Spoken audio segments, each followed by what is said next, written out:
Dr. Evelyn Plum, thank you so much for joining me on New Mexico in Focus. I'm happy to be here, Lou. Thank you. Yeah. Now, Jeff just laid out the problem, the prevalence of adverse childhood experiences among people in New Mexico. Can you tell us what exactly qualifies as one of those adverse experiences, and where are we seeing them?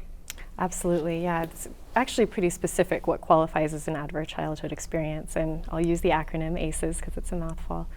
There are three broad categories. So there's abuse, and that could be physical, emotional, or sexual. There's neglect, which could be emotional or physical. And then there's a broader category, which is called household dysfunction.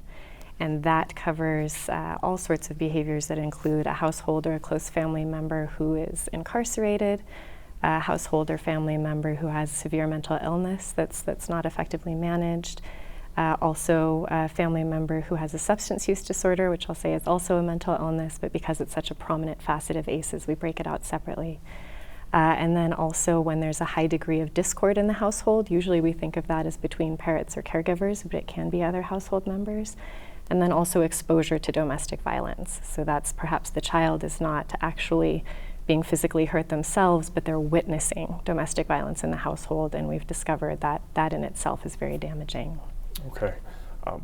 What are the broader types of problems or contexts of those ACEs that New Mexico kids are facing that makes this such a serious problem here in particular as opposed to other states? Yeah, it is a dire problem in New Mexico. The Department of Health released an advisory in 2022 that New Mexico had the highest ACEs out of all of the United States. So it really brought our attention to the issue. And there's a bigger story there, a very detailed one in terms of why New Mexico suffers so much with the ACEs. But the biggest layer has to do with the combination of ACEs with what are called social determinants of health.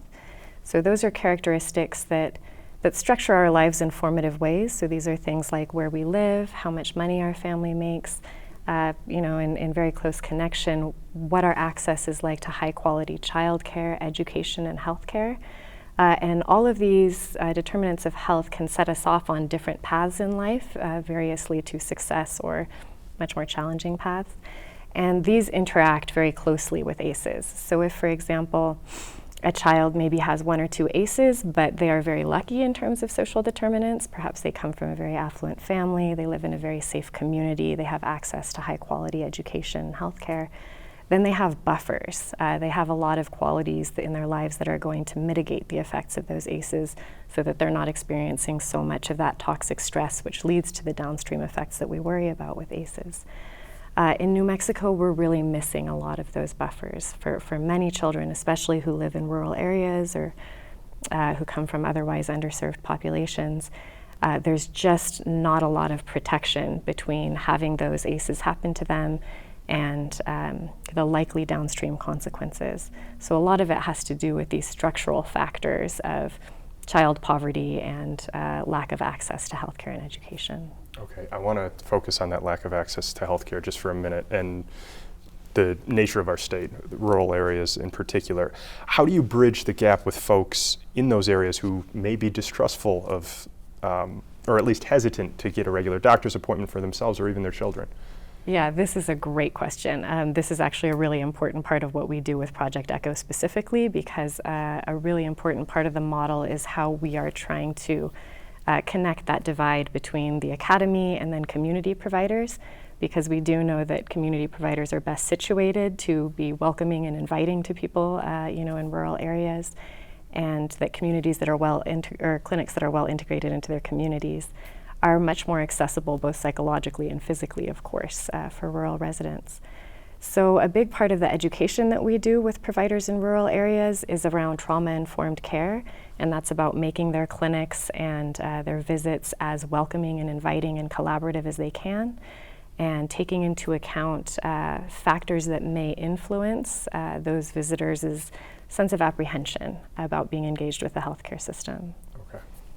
Now I want to talk about the impact that these adverse experiences, ACEs, can have, starting with short term. The most recent Kids Count data cites ACEs as a major contributor for kids falling behind at school.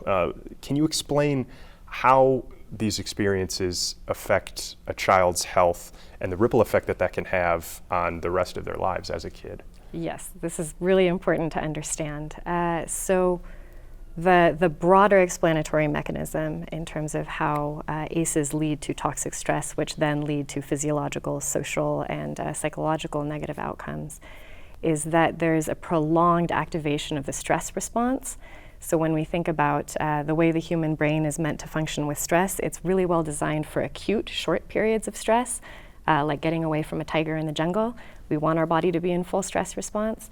The problem with ACEs is that definitively they are chronic. They're ongoing, or they have ongoing impacts. So that's what happens when, you know, the tiger lives in the house with you. So you never get a reprieve from that stress response.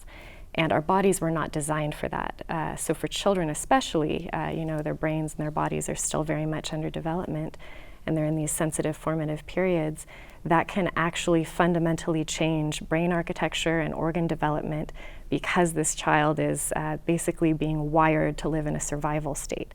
That means they're not able to devote resources to things like homework and forming positive relationships with peers and family members. They're just always on high alert. We know that for children, there's a lot of social and behavioral problems. For children with 4 or more ACEs, they're 30 times more likely to have a diagnosed social or behavioral problem in school. And then later on in life, we see social outcomes such as teen pregnancy and paternity, you know, likelihood to be incarcerated, unemployment, lower educational attainment. Adults with 4 or more ACEs are 15 times more likely to attempt suicide than those with lower or no ACEs. Depression, anxiety, a whole range of chronic diseases from heart disease, Alzheimer, and dementia. I think that's an 11-fold increase for those with 4 or more ACEs. Stroke, all kinds of cardiovascular diseases, diabetes, I mean, you name it. Okay. How does having so many people who've experienced these types of experiences, how does it impact our state as a whole? And can some of our struggles, whether it be educational outcomes, incarceration, crime in general, do you think that there could be a significant decline if we were able to get a handle on these as a society? Absolutely, yes. This is a really important part of what we're doing with the ACEs Echo. And in fact, one of the big metrics that we see with our participants that was really heartening for us is they rate things like how likely they are to, you know, use an intervention that they learned during an echo, you know, in their next session or something.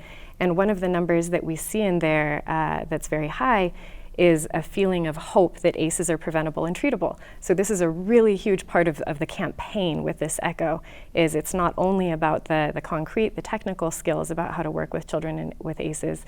I think it's about lifting the morale and really galvanizing providers and educators, because I think when we just hear the bare statistics, they're so grim, it can really leave us feeling like, what do we do about this? All of the evidence substantiates that ACEs are both preventable and treatable, and that treating the downstream effects, the toxic stress in adults, helps us to prevent transmission to children, both existing children and future children of those adults.